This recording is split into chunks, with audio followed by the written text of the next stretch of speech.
today, Dawn Geiser and I, Jenny Coons, have the privilege of interviewing Dawn Cazzoli and Jenny McFerrin from United Way. So if you get a little confused about the Dawn, Jenny, that's okay. That's the state we usually live in, so we're good to go. So thank you, Dawn and Jenny, for joining us today. Thank you. So we just kind of want to jump in and find out, what does United Way do for Orrville specifically? Yeah. So I'll take the lead on this one, Jenny, if that's okay. I refer to us as doing three things. We build relationships, we generate revenue, and we create impact. And so building relationships has to do with our partner nonprofits, elevating their message, also building relationships with donors, community members, really staying in touch with the needs of the community or if there are any gaps in services. And then we generate revenue. So we go back to our community and say, help us support the amazing work that our nonprofits are doing by donating through our annual campaign. And so once a year we host that. Some businesses have an employee campaign donation, or drive rather, and they have the opportunity to donate in many different forms, but mostly through pledges, through payroll pledges. And that makes it really affordable to support a nonprofit for almost everybody. And then we create impact. And so we then go to our grant partners, or our nonprofit partners, and say, we're going to release a grant. Come tell us your story. Tell us what you're doing. Tell us what you need. And then we analyze that with a group of citizens and then grant dollars to our nonprofits. So it's a beautiful, beautiful thing. Mm-hmm. So, Dawn, thank you for answering the question. What is your role at United Way currently? I am currently the executive director at United Way and have been there for 4 years now. Okay, very good. And Jenny Mack. I'm sorry, I call her Jenny Mack because she used to work at the library. Mm-hmm. We're a little bitter at United Way because she left us. Right. But that's right. We're okay. So I still sub. Yes, she does. So Jenny, yes. What is your role right now? I am Community Impact Coordinator. And so I get to have those great relationships with our partner agencies and then be involved in spreading the message of the work that they're doing, because our focus is on our zip codes. We're a really unique United Way because the United Way is global, but we are Orrville area, which means we have 3 zip codes. We have Downton, Marshallville, and Orrville. And so all the money that is raised in our zip codes stays in our zip codes. And so the impact is extremely local. You know, there's challenges to being a small United Way, but it also creates a lot of opportunity because our message is extremely personal to those who either work or live here. So I get to do some of the fun volunteer experiences and things like that as well. So one question I've been wondering is, if I'm a person that wants to donate to an organization, a nonprofit in Orrville, why would I not just go to them instead of going through United Way? What's the reason? So I think it's best told through the story of why United Way started in the beginning. It sounds a little bit like a joke, but it was a Denver woman, a priest, 2 rabbis, and somebody else. They were all doing their mission work individually. And then they started to realize they were sharing clients, and they were kind of doubling up on some of the services or things that they were doing. And so they came together and said, we are more powerful, we are stronger, we are serving people better when we're doing it together.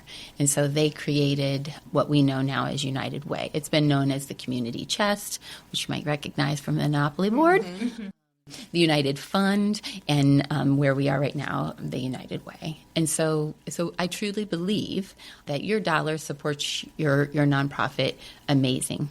But when we put your dollar with 5,000 other individuals, that $5,000 has a greater impact. Mm-hmm.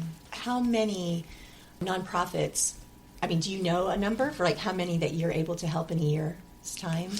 Yeah, we have, it's 11 nonprofits, but it is 14 programs within that, and some of them do several services. Like the Children's Advocacy Center, it does their forensic interviewer and their case management and their mental health provider.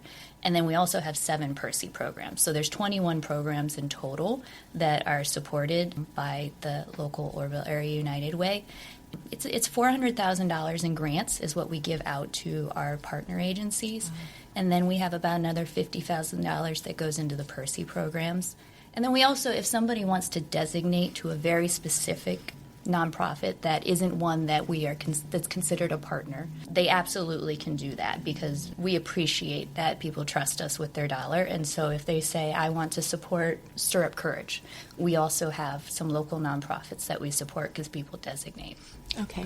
And I think Jenny brings up a good point in terms of like we have the grant partners that we work with regularly. That's another piece about like entrusting your dollar to somebody. We vet all of our agencies. They go through a whole process where they apply for the grant.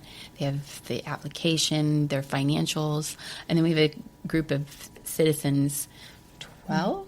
Sorry. It was sorry. 9. It ranges from 7 to 9. And they read every grant application. They pore over their financials. They come together and have really tough conversations about, how our dollars would be best invested in each agency. And they actually get a chance to meet with the partner and ask questions. So there's this whole vetting process that occurs on our end so that we're sure that we're investing our community dollars in a impactful way. Sure. So you mentioned the Percy program. You need to expand upon what that a Percy is. program. Well, I don't know if anybody has seen Percy the penguin, our mascot, around the area, but he is at things like Home for the Holidays. Sometimes he's just wandering around Orrville because he's taking pictures places. Right. But Percy is our Live United mascot, and we have a few programs that were started to fill the gaps where services weren't being provided by another nonprofit because we would never want to duplicate services. We have tremendous nonprofits in Wayne County that are doing incredible work, so it would be better to support them than do something ourselves. But there's a few that we're missing, and for some of them, the schools came to us and said, hey, there's some things that our students are needing, and it's food on the weekends. Kids who are food insecure during the week are food insecure on the weekends. And so we do backpacks of food for kids at Downton and Orrville elementary schools. Sweet Dreams is bed builds for kids. And then we have Happy Feet, which is shoes and socks. We just finished up VITA, which was volunteer income tax assistance help, and that's free for those who make under $60,000, and we filed 160 returns. That makes a difference when you're talking about $200 in a return. Whether you got a tax return or even if you had to pay, that $200 means something when there's your income level. Our other programs are Friendship Meals. Friendship Meals, which is kind of just catty corner across the street here. And they're doing close to 200 meals every Thursday night, a hot meal in our community. And then, Dolly, we'll get to Dolly Parton later, probably. We will. We should also mention 211, yes, which is a great initiative, and it literally means dialing 211 when you need information in our community, and it will connect you. It's 24 hours a day, connects you right to a person who has been trained and educated about all of the resources in our community, and if they don't know, they will help you find it. And so that's been invaluable. In terms of helping people find where they need to go. Working at the information desk, we get a lot of questions, and it's hard for us to even know all the resources. We have like a binder of community resources, but having something like 211 that we know that somebody who is well versed in all of this information that we can refer somebody to is awesome. So I'm a fan. I'm a fan as well, and it's funny because people call our office the same way, like looking for resources, and we know them, but we're like, you know what? We know what we have right here, but we don't know what's beyond. We don't know what all you'll need. I mean, they literally ask specific questions when you call in there. They've been trained to do that, and so we're always like, call 211, and people are like, is that it? Is that what's the rest of the number? And we're like, you nope, call that from a cell phone. Yes. Awesome. That was like my thing. Yeah. For people listening, if you don't know what a landline phone is, my brain was like, do you have to have a landline phone or does this work with a cell phone? So that's really great. It is. Sometimes it gets goofed up because depending on the carrier, and I mean, there's like so many different situational things that could happen, but we feel like we've got the cell phone situation pretty ironed out locally. Awesome. Yes. Well, you mentioned Dolly Parton in the Imagination Library. Yes. I have a almost 8-month-old granddaughter who has been receiving books since she was, I think, 2 months old. So it's a lot of fun. And I have a grandson on the way. Congratulations. In just about a couple months, and so I'll be signing him up as well. So now, does our Orrville community help support that, or does that just come from Wayne, like the Wayne Homes United Way? We started, actually, Orrville United Way became a partner with the Dolly Parton Imagination Library in 2009. Oh, okay. And so for a long time, Orrville Area United Way has been, we like to say kids get books for free, but we know there's a cost associated with those. And so that cost is taken on by us, by Orrville Area United Way. It's an investment in our youth, in our future, all those things. We firmly believe in it. And it was just when DeWine came into office that his wife, Fran, is a firm believer in early literacy, and she launched the Ohio Imagination Library, I believe in partnership with Storybook Trails. There's a big push for communities to embrace Storybook Trails and then also embrace the Dolly Parton Imagination Library. And so we are blessed. Now, since we were only doing it on our part of the county, they requested that each Dolly Parton Imagination Library be done by county. Okay. And so since Wayne Homes serves 2 counties, they took on the leadership piece of the database and understanding all of the branding requirements for those pieces. But we continue to support all kids in our zip code, which is the Dalton, Orrville, Marshallville, but also North Lawrence and Kidron in terms of the Dolly Parton Imagination Library. And so, it's about 800 books a month is what's going out, and then we get invoiced for that, and so that those come through our Percy program dollars. So my granddaughter lives in Dalton, and I know that the back of the book she gets says Wayne Homes United Way. So that's why I was asking if Orrville was part of that or how that works. So, yes, it does. You guys Orrville kicked it off. We did. The We did. That's We awesome. were early adopters of the Imagination Library. I mean, overall. I mean, in the state of Ohio, but I think across the country too. That's awesome. Well, and I will give a plug. In May, there is going to be a Dining with Dolly at McDonald's, both in Orrville and Worcester. They are supporting dollars towards the Dolly Parton Imagination Library, and so if you dine on that day, if you do it in the app, 25% will go towards Dolly Parton Imagination Library, and if you go through the drive-thru or inside, it's 10%. So it's just an extra way that extra dollars that go towards the program. Yeah. So, and we're going to have a table set up there. We get books back. Like sometimes you get books back in the mail because somebody moved, and we pay for those anyways. And so we use those to give out in the community when we're at events for literacy. So we will have books at the table that day that people can come get some free books.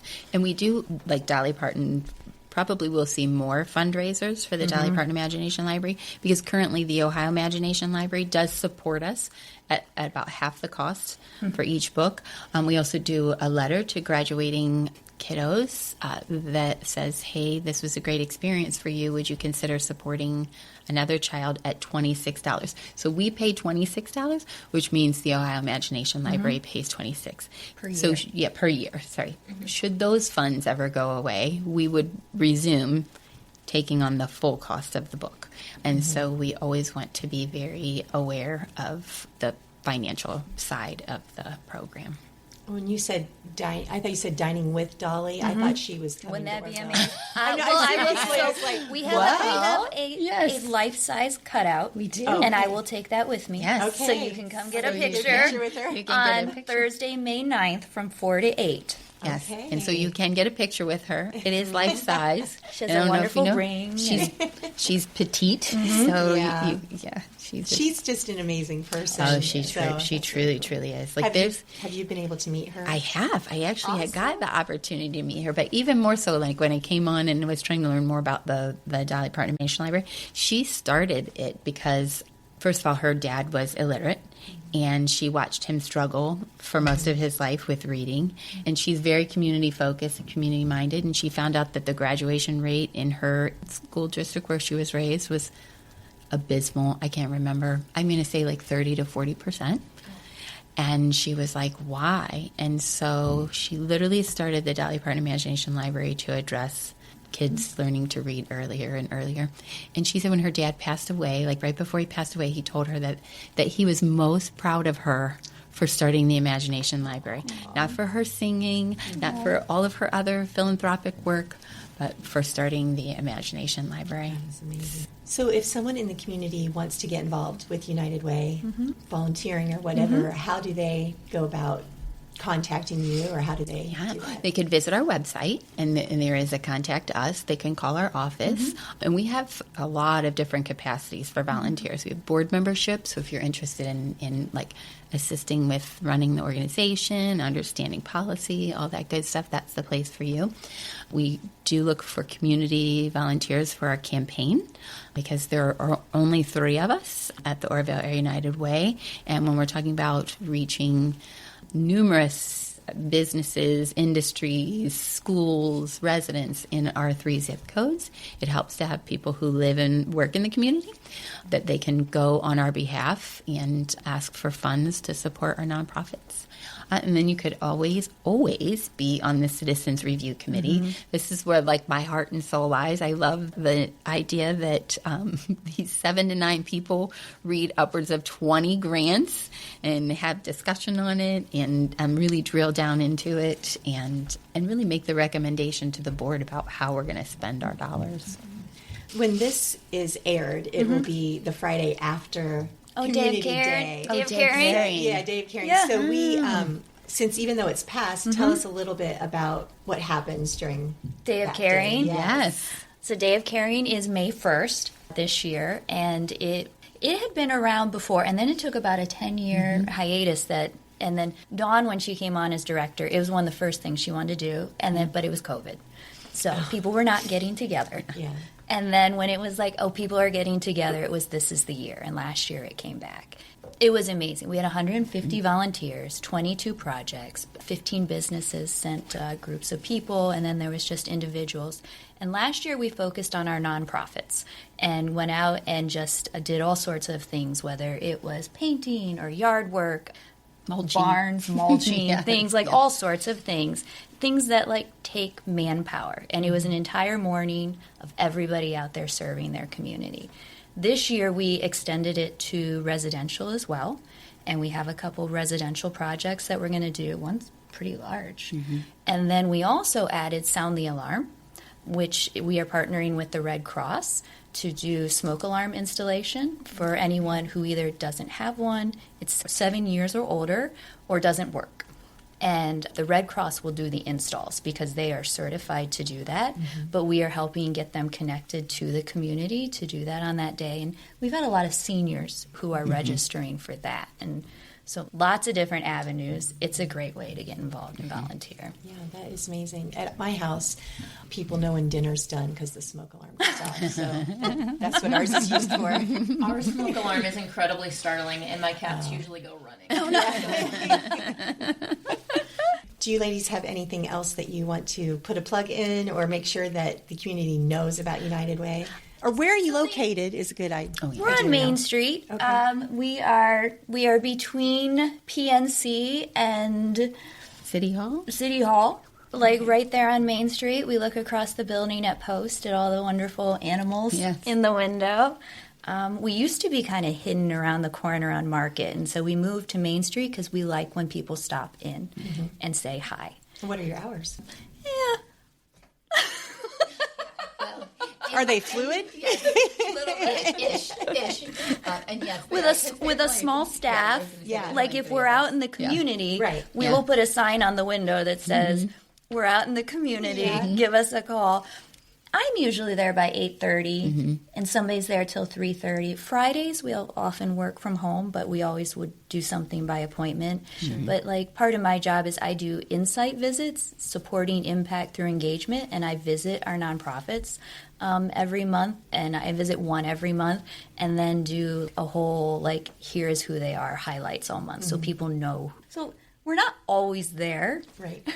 but usually somebody's there Monday through Thursday. Well, when you do the highlights, is that on the website or okay. Social media. Okay, all right.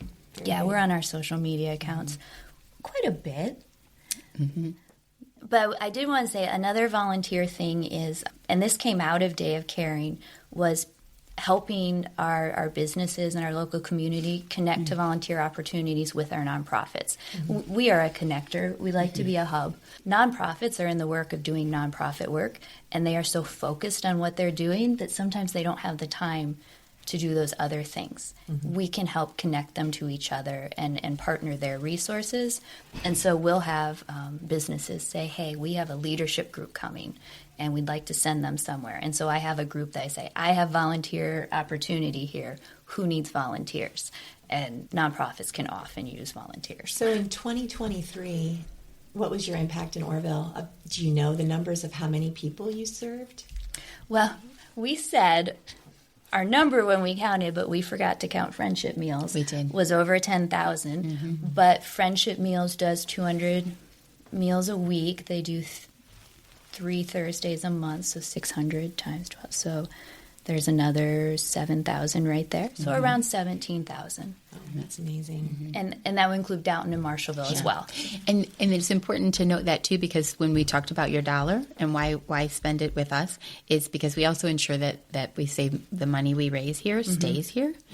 So we ensure that any nonprofit that we support is providing services directly to our communities. So they may be county based, but they have to tell us how they're providing services to people in our communities. Yeah, like 180. 180 is in Worcester, but about 20% of who they serve comes from our zip codes.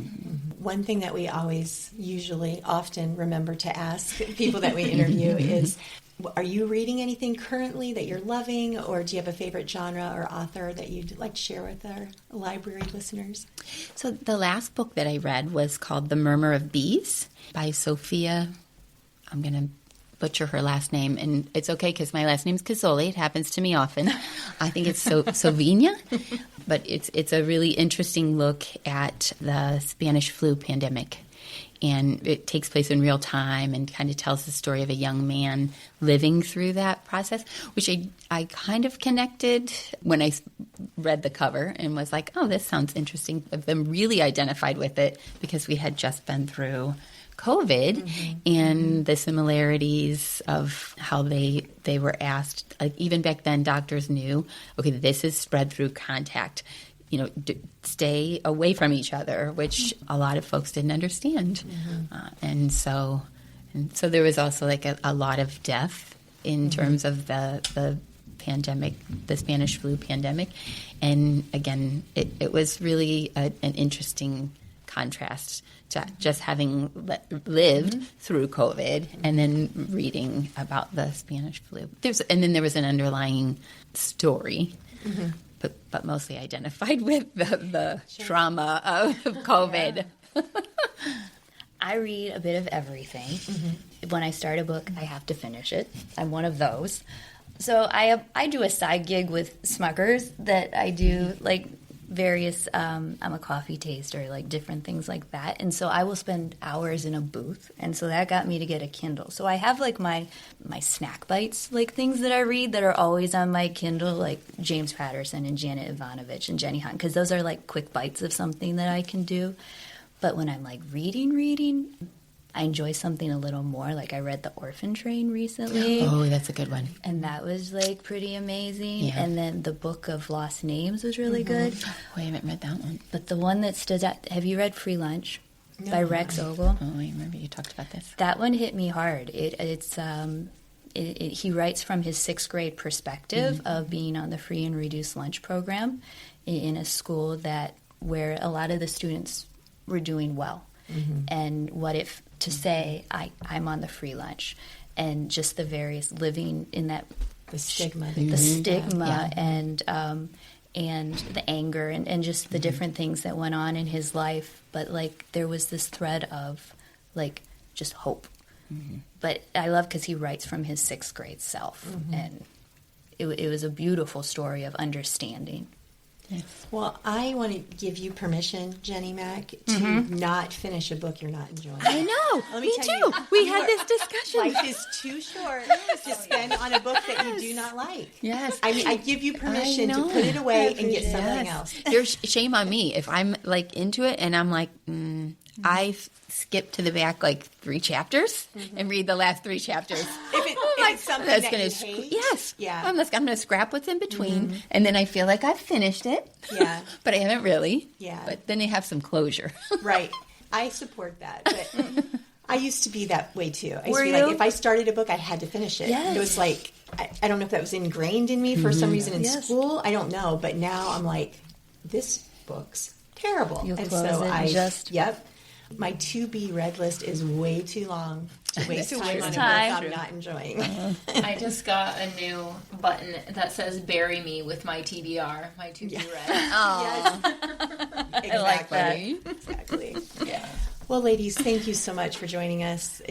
I've learned a lot. A whole bunch. Was trying to talk to Nicholas the other day about what United Way does, and he kind of like gave me a sense, but this is really fantastic to get to talk with you guys and kind of learn more about the impact. And I love that what you said, Dawn, about how the money that's raised here stays here. That's fantastic. Yes. Yeah. All right. Thanks so much. Thank you. Thank you both very much. So, Dawn, what do we have coming up in May? Well, we have a couple of our usual things happening. So Cookbook Club will be on Monday the 6th. They are cooking delicious things out of Alton Brown's Good Eats 4, and they meet at 6 p.m. here at the library. And are they going to be meeting throughout the summer, or is this it for them? This will be the last one for them for the spring. Last summer, they did a summer I think they did edition. a family thing, didn't they? That was children's department. Oh, did family okay. thing. So stay tuned. There might be a summer cookbook club. I think last year they met in like July. All right. And then, of course, book club will also be taking a break after they meet on Thursday, May 9th. They meet at 10 a.m. and 6:30 p.m. And they are discussing Things in Jars by Jess Kidd. Yes. Have you read that, Dawn? I did read it. And you liked it? I did. Yeah, I didn't. But that's okay. They didn't invite me to book club, so it's all right. I'm just kidding. I think it'll have good conversations. All right. Monday, May 13th is Ready to Learn at 6 p.m. and 7 p.m. You need to register your kids that are going into kindergarten this fall. Activities will help them to get ready for kindergarten over the summer. And then towards the end of the summer, stay tuned and listen in for Ready, Set Kindergarten, which is a follow-up to that for all those kids to get them excited for starting school. So part A and part B. Right. Got Ready it. to Learn, which is on May 13th, is part A of that, practicing their kindergarten skills. Very good. The seed exchange is continuing through the end of this month. So get your seeds in here or grab the seeds that you want by May 31st. We will have another Teen Book Box registration that also starts on the 13th. Those registrations always last for 2 weeks. That's teens, anyone 12 and up, 12 to 18. Tell me what you like to read, and I'll pick some books for you, and then you get some treats and cool stuff in your box. So if they're 18 And still in high school. in high school. Okay, Yes. very good. All right. And then our summer story time registration is beginning Tuesday, May 28th. This session will run all summer, basically, June 10th through July 25th. They've been on hiatus, so they're very excited to get the kids back in here. Right. They do take a break during the week of 4th of July Okay. for that summer story time session. And June 1st will be our summer reading kickoff. Yay! The crowd goes wild. We will have games, activities, popcorn, a touch of truck, and more to start off the summer reading program. Of course, summer reading program will have challenges for all ages. Yes, Doesn't matter. As long as you've been born and you have not died, you are eligible to be part of the summer reading program. That's a great way to describe it, Jenny. We do have programs for pre-readers, early readers, experienced readers, everybody. Okay. All right. Looks like it's going to be a fun summer, and it's getting started in May. It is. All right. Well, thank you for tuning in to Beyond Shelf. I'm Dawn. I'm Jenny. We'll talk to you soon.